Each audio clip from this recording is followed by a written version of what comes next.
আসসালামু আলাইকুম সুপ্রিয় শিক্ষার্থী। আজ আমি কিশোরগঞ্জ অনলাইন স্কুলের পক্ষে লাইভ ক্লাসে তোমাদের সবাইকে স্বাগত। আজকে আমার 12:30টায় ক্লাসটা নেওয়ার কথা ছিল, কিন্তু নেট প্রবলেমের কারণে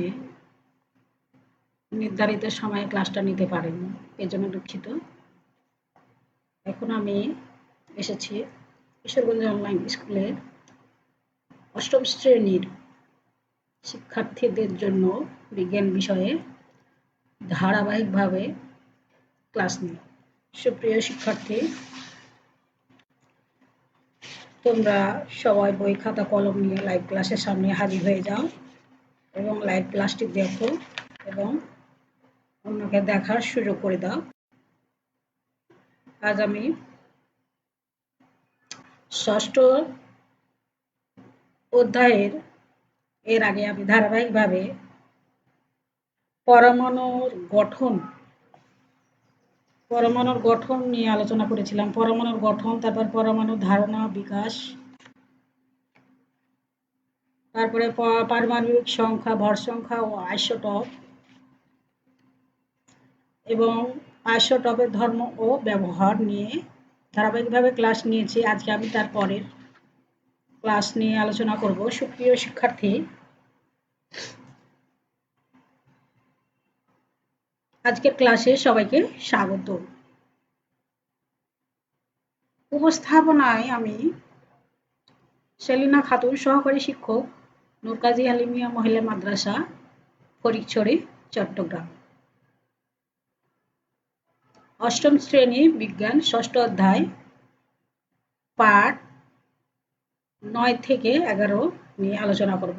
সুপ্রিয় শিক্ষার্থী, নিশ্চয় তোমরা বই খাতা কলম নিয়ে লাইভ ক্লাসের সামনে হাজির হয়ে লাইভ ক্লাসটি দেখছো।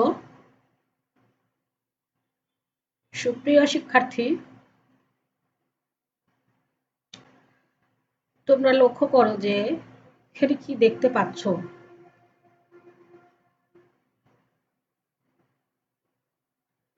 এখানে পরমাণু নিউক্লিয়াস, এটা হচ্ছে নিউক্লিয়াস। তারপরে দেখো যে নিউক্লিয়াসের বাইরে কি ঘুরছে, যে এগুলা ঘুরছে সেগুলো কি ঘুরছে?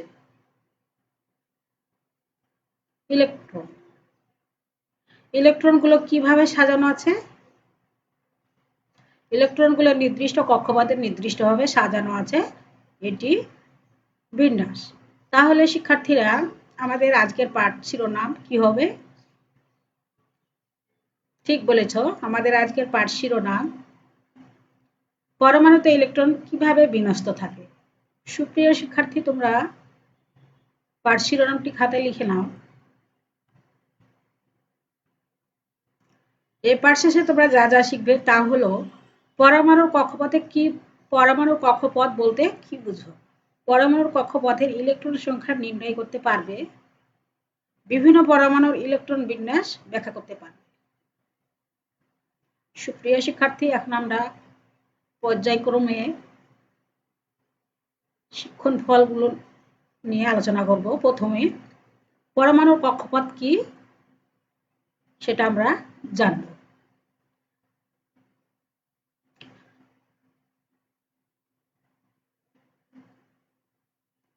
সুপ্রিয় শিক্ষার্থী, এখানে তোমরা দেখছো যে পরমাণুর একটি কক্ষপথে ইলেকট্রন ধারণ ক্ষমতা হচ্ছে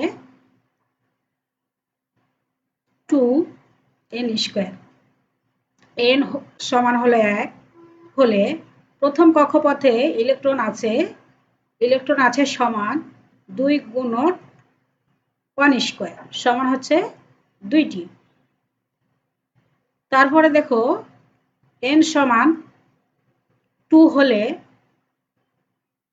দ্বিতীয় কক্ষপথে ইলেকট্রন আছে 2 গুণন 2² সমান 8টি। তারপরে দেখো n সমান 3 হলে তৃতীয় কক্ষপথে ইলেকট্রন আছে সমান 2 গুণন 3 স্কয়ার সমান 18টি।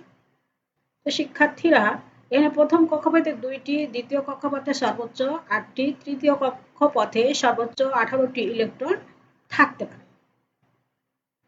সোডিয়াম সমান 2, 8,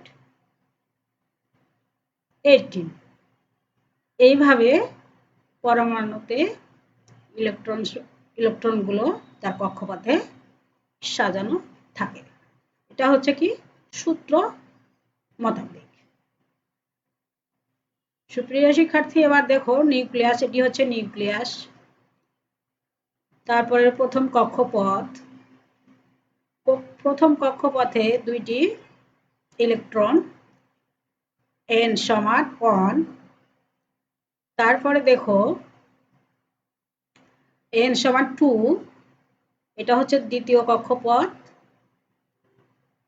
তৃতীয় কক্ষপথে দেখো n সমান 3। তো শিক্ষার্থীরা তৃতীয় কক্ষপথে, এটি হচ্ছে তৃতীয় কক্ষপথ। তারপরে দেখো যে n সমান 4, চতুর্থ কক্ষপথ। এটি হচ্ছে কি চতুর্থ কক্ষপথ। তাহলে আমরা এখানে পরমাণুতে কিভাবে ইলেকট্রনগুলো বিন্যস্ত থাকে দেখলাম। এটা হচ্ছে নিউক্লিয়াস। নিউক্লিয়াসের প্রথম কক্ষপথে ইলেকট্রন বিন্যাস 2টি। তারপরে দেখো দ্বিতীয় কক্ষপথে থাকে কয়টি? 8টি। তারপরে তৃতীয় কক্ষপথে 1, 2, 3, 4, 5, 6, 7, 8, 18টি। এইভাবে পরমাণুতে ইলেকট্রন বিন্যাস থাকে। সুপ্রিয় শিক্ষার্থী, এবার লক্ষ্য করো কয়েকটি মৌলের ইলেকট্রন বিন্যাস লক্ষ্য করো। হাইড্রোজেন প্রথম কক্ষপথে 1টি ইলেকট্রন। হিলিয়ামে প্রথম কক্ষপথে 2টি ইলেকট্রন। লিথিয়াম প্রথম কক্ষপথে 2টি ইলেকট্রন, দ্বিতীয় কক্ষপথে 1টি ইলেকট্রন। তোমরা নিশ্চয়ই এখানে ছবিতে দেখতে পাচ্ছ যে প্রথম কক্ষপথে 1টি ইলেকট্রন আছে। প্রথম কক্ষপথে হিলিয়াম দ্বিতীয় 2টি ইলেকট্রন আছে। আর লিথিয়াম প্রথম কক্ষপথে 2টি ইলেকট্রন, দ্বিতীয় কক্ষপথে 1টি ইলেকট্রন। এইভাবে কয়েকটি মৌলে, যেমন হাইড্রোজেন, হিলিয়াম, লিথিয়াম মৌলে ইলেকট্রন বিন্যাস এভাবে বিন্যস্ত থাকে। সুপ্রিয় শিক্ষার্থী, এখন তোমাদের একটি দলীয় কাজ দিই। সেই কাজটি তোমরা খাতায় লিখে নাও। কাজটি হলো চিত্রের সাহায্যে কার্বন পরমাণু ইলেকট্রন বিন্যাস দেখাও। চিত্রের সাহায্যে নাইট্রোজেন পরমাণুর ইলেকট্রন বিন্যাস দেখাও। সুপ্রিয় শিক্ষার্থী, তোমরা নিশ্চয় তোমাদের খাতায় দলীয় কাজটি লিখেছ এবং অনুশীলন করবে। সুপ্রিয় শিক্ষার্থী, আজকে যে পাঠ নিয়ে আলোচনা করলাম, ইলেকট্রন পরমাণুতে ইলেকট্রন কিভাবে বিন্যস্ত থাকে, এতক্ষণ যে আলোচনা করলাম সে আলোচনার পরিপ্রেক্ষিতে আমি তোমাদের ছোট ছোট প্রশ্নের মাধ্যমে মূল্যায়ন করব। তো শিক্ষার্থীরা নিশ্চয় তোমরা পারবে। মূল্যায়ন: পরমাণুর কক্ষপথে ইলেকট্রন বিন্যাসের সূত্রটি লিখো। সূত্রটি কি? নিশ্চয় পারবে। দ্বিতীয় কক্ষপথে কয়টি ইলেকট্রন থাকতে পারে? নিশ্চয় পারবে শিক্ষার্থীরা। পরমাণুতে ইলেকট্রনগুলো কোথায় থাকে? নিশ্চয়ই পারবে। পরমাণুর কেন্দ্রে কি রয়েছে? নিশ্চয়ই পারবে। সোডিয়াম পরমাণুর ইলেকট্রন বিন্যাস লিখো। সুপ্রিয় শিক্ষার্থী, আজকে আমি শিক্ষণফলে যে ধারাবাহিক আলোচনা করলাম, সেই শিক্ষণফল তোমরা নিশ্চয় অর্জন করেছ। সুপ্রিয় শিক্ষার্থী, এবার তোমাদের বাড়ির কাজ। বাড়ির কাজ হচ্ছে চিত্র একে নিচের মৌলগুলোর ইলেকট্রন বিন্যাস করো। এখানে মৌল, পারমাণবিক সংখ্যা, প্রতীক, ইলেকট্রন বিন্যাস। হাইড্রোজেনের পারমাণবিক সংখ্যা হচ্ছে 1, প্রতীক নাই, বিন্যাস নাই। হিলিয়াম 2, লিথিয়াম 3, পারমাণবিক সংখ্যা 3, লিথিয়ামের প্রতীক হচ্ছে লি।